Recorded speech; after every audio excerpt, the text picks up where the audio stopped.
And that's why so many are calling for a great reset. A great reset? To learn lessons and reset ourselves on a more sustainable path. To what extent would a reset be brought about by a change in the White House? Great Reset is a welcome recognition that this human tragedy must be a wake-up call. This Great Reset is as serious and as dangerous a threat to our prosperity, to your prosperity and your freedom. It's Davos week, the Great Reset. You will own nothing and you will be happy. Why do we keep hearing this phrase? What is going on? So we will see definitively a lot of anger already now, but probably increase by the end of the year. So we have to prepare for a more angry world, for a more angry world, for a more angry world. You don't want to go back to the status quo that you had before simply because it was the status quo that got us here.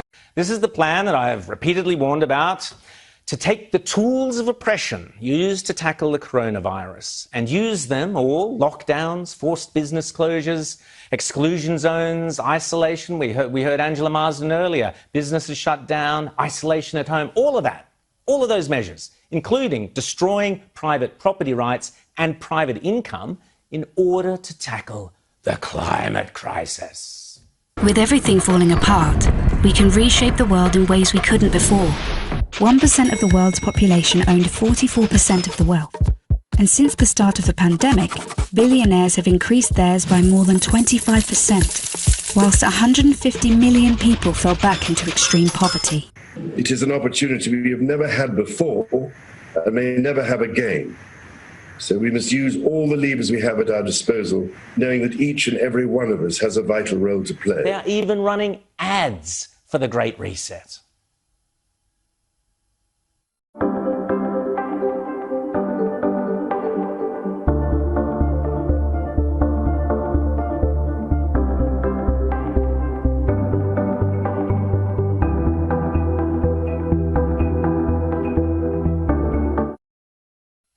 A handful of countries will dominate. I wonder which ones they might be. Davos regulars like Angela Merkel and Bill Gates will check in from around the world, as well as Vladimir Putin, Prime Ministers of India, Japan, Spain, Greece, Israel, Singapore, Presidents of France, Korea, Argentina, South Africa, Secretary General of the United Nations, Director General of the World Health Organization, Governor of the Bank of England, Secretary General of Interpol. The Davos agenda.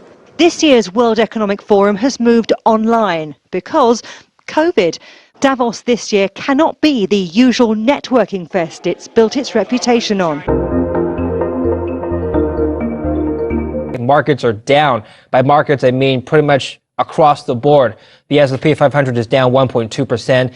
Gold and other precious metals are also down. Everything's just down. Everything's just down. Everything's just down. Today we're seeing a broad market sell-off, and there's quite a bit of fear in the market. We're seeing it's not just fear. We're actually seeing some panic in the stock market. We've got the panic selling kind of ratio on the New York Stock Exchange. The amount of shares being sold on the bid is spiking up today. So that's telling us that the average investor is panicking and they're just dumping shares. And when the stock market falls,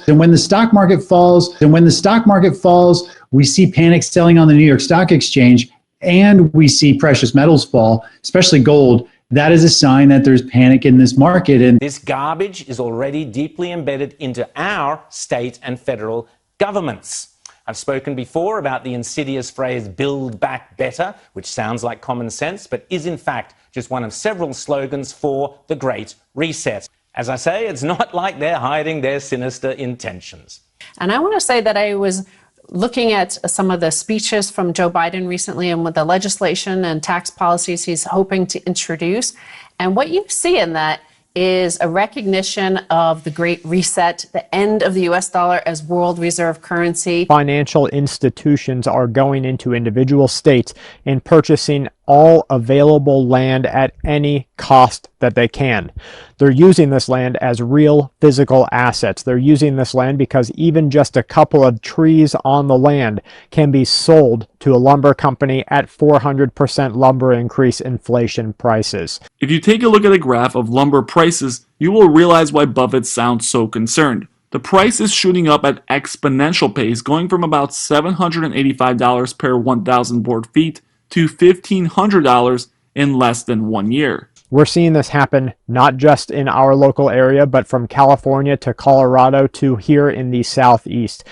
Dave and I recently took a drive and we looked at a couple of pieces of property, and there were a couple that were very hard to get to, really out there in the middle of nowhere, only logging companies around, and even those places are under contract. Even those places are at risk right now of being bought up by these financial institutions.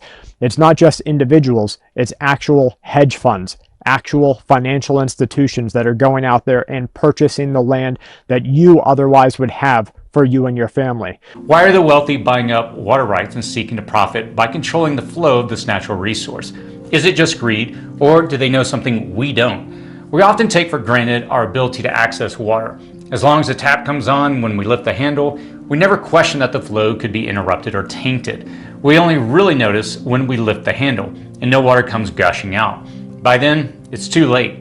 In this video, we'll discuss some recent power grabs on our natural resources and what you should do to prepare yourself now for an uncertain water future. Why are the wealthy buying up water rights? Purchasing all available land. Why are the wealthy buying up water rights? Purchasing all available land. Now, what message do you bring? Earth and water. Why are the wealthy buying up water rights? Purchasing all available land. All the God King Xerxes requires is this, a simple offering of earth and water. Is it just greed, or do they know something we don't?